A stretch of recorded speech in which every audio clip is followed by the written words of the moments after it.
Dan, get us started. What are you looking forward to? Buffalo is on upset alert versus the New England Patriots. I don't know if there's a quarterback doing more for their offense right now than Drake May. His connection to Stephon Diggs is outstanding. The way that they use their tight ends is big time. I love their two backs. Buffalo's defense has struggled to play man. They've struggled to play zone. They've struggled to stop the run.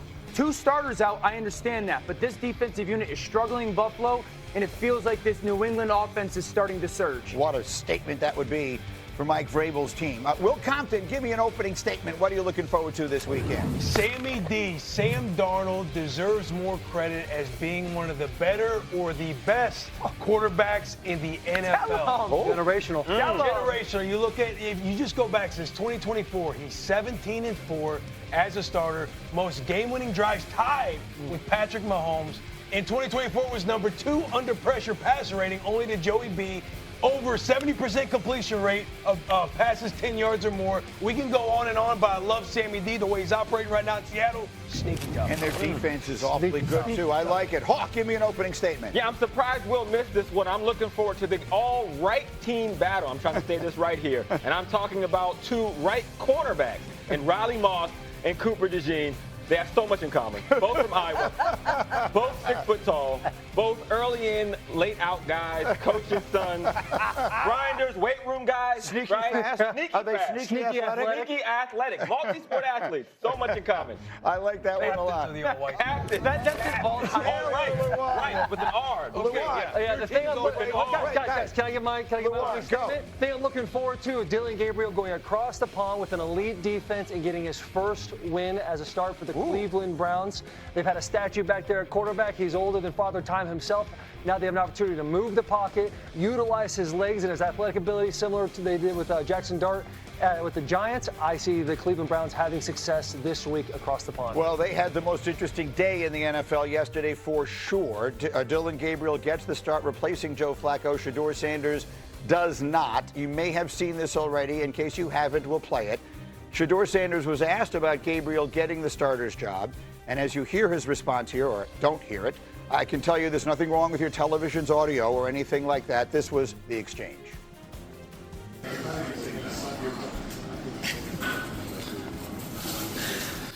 Vocally, anything to say? I guess one more. I guess what do you think? You have to show to the coaches just to have that belief in you that you can be ready. What do you mean to say? Okay, so that was yesterday. Shefty, can you explain what's going on here? Well, essentially, the Browns made a quarterback change yesterday. They went with Dylan Gabriel as their starter, Joe Flacco, second string, and Shedeur Sanders remains third string. So when they asked Shedeur to speak about his reaction to the Browns' quarterback's moves, he spoke in mime.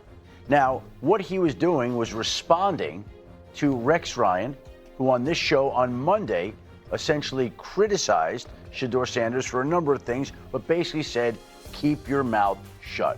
That was Rex Ryan's message on Monday to Shedeur Sanders. Shedeur Sanders decided to take the time yesterday, on the day the Browns made a quarterback change, to literally keep his mouth shut and to mime. Now, there's a time and a place for this. That probably wasn't the time, not on the day where the Browns make a quarterback change. So his answer comes off in that way, with him trying to send a message to Rex Ryan, and it goes viral and obviously creates a firestorm, and people have their own reactions to how he handled this particular situation. So, Dan, you're the first one I want to hear from. Obviously, no one understands better. I mean, seriously, the dynamics of backup quarterbacks and who started, all that kind of thing. So what was your reaction to what we saw yesterday? I actually don't think there is a time and place to act like that as a quarterback. I think, one, everything that you do when you're a quarterback, I don't care if you're first, second, or third, is a job interview. In that league, every single thing you do. And my question to Shedeur would be, are you helping yourself in your own building?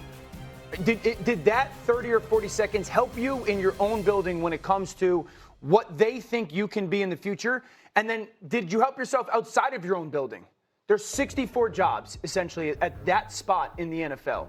Did that 30 or 40 seconds help you at all when it comes to your future there or your future elsewhere? And when you're a later round draft pick, Every single thing you do has to be from the lens of how do I make myself more appealing to the people in this building that say, give that guy a chance, or more appealing to it. Do you think an owner or a general manager or a president or somebody making decisions is watching that going, I want that guy leading my franchise? Yeah. No, Did you help yourself? Yeah, it's a rhetorical question. The obvious answer is no. Taylor, you had an interesting comment this morning. I mean, obviously the attitude there, it's elementary, it's a little immature, and I'm not here to going through Shedeur's life. There's so many things that he's gone through in his life that I have not gone through myself. He's, his dad, who he is, the most athletic human being to ever maybe touch the earth. But if you are playing the greatest team sport of all time, and you're in a competition that we all have been in at one point in our lives, when somebody gets the job over you, what a good opportunity it would be to be like, hey, excited for Dylan. This is not about me. If I can do anything to help him, I know we're both rookies. That's the approach you want to take in the situation, because a lot of knocks on Shedeur going into the draft process was the maturity, the extracurriculars, we're throwing the watch up, which, is fun and awesome for TV. It gets people like us to talk about it. But if we're talking about sustaining your career and what's it going to look like in 10 years? Are you going to regret doing that? The answer is probably. And so my thing for Shedeur is I understand why he did it. The noise can be extremely loud sometimes. However, let's put things into perspective and realize the NFL stands for not for long, and let's keep yourself there as long as possible by making the right conscientious choices at all times. It's well said. Guys, jump in. Yeah, it's like going off that, at the end of the day, you responded to the internet. Because what happens is what happened on here. He had the opportunity was there because Rex Ryan was reacting to something that, comments that he had made over the weekend, saying hey, that's not a question for me to answer, but then he continued to answer it from his own lens, like, I am more capable than what we're seeing in the NFL right now. And then you get my man, Coach Rex Ryan's, his blood pressure gets up. This is an old school ball coach. He wants you to shut up, keep your head down and work. Now he seems like the grandpa yelling at the TV because he lost the remote. He's going on a tangent. Ultimately, says some things to where it could be assumed that he's not working hard. Internet takes fold, it's viral. Then Shedeur is in a spot to where he responds to the internet, because I think what both of you guys said is very well said. It's like, bro, are you doing everything that you can to help you out in the situation, in the building, and to all 31 other teams that are out there right now? I can't remember another player that was this polarizing outside of the field. Maybe Tim Tebow, because there were times when we were covering single A minor league baseball for the Mets. There were times we were talking about the 4th or 5th tight end on the depth chart for the Jaguars because it's Tim Tebow. And what I mean by that, Dylan Gabriel is starting his first game, and we're leading the show with Shedeur Sanders in this interview. So we have to really understand the reality that Shedeur Sanders on this side of it is not our normal 5th round pick. He's not our normal 3rd stringer. The things he does and says we're going to talk about because they create headlines, they create topic bars. And for Shedeur, it's the complete opposite. He has to realize that he is a 5th rounder and that he is a 3rd string quarterback and he is a rookie, and there is an expectation and a standard that comes with that. So I feel like both us on this side as media, as well as him as a player, are culpable, and there's responsibility that we both need to, lean in to what the reality of the situation is. I'd also say this. We have so many quarterbacks in the league that have been dragged in the media, and rightfully or wrongfully. Dak Prescott, for one, always says the right thing. Jalen Hurts has been dogged for 3 years, always says the right thing. I hope that this is a moment.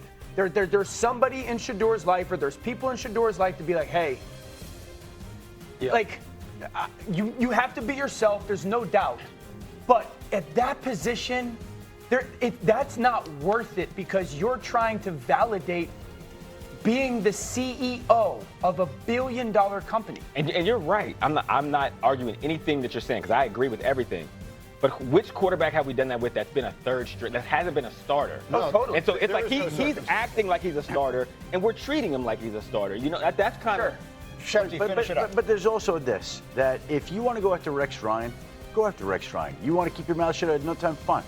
Don't do it on a day where your team just made a quarterback change and people are seeking comment and a decision that involves you on the outside. His timing and judgment to that situation are off. Okay, and through all of that, I guess the point that you made in there is a very good one. We barely even mentioned Dylan Gabriel, rookie 3rd round pick, getting his first start against a Brian Flores defense Sunday morning, 9:30 Eastern in London. We are just getting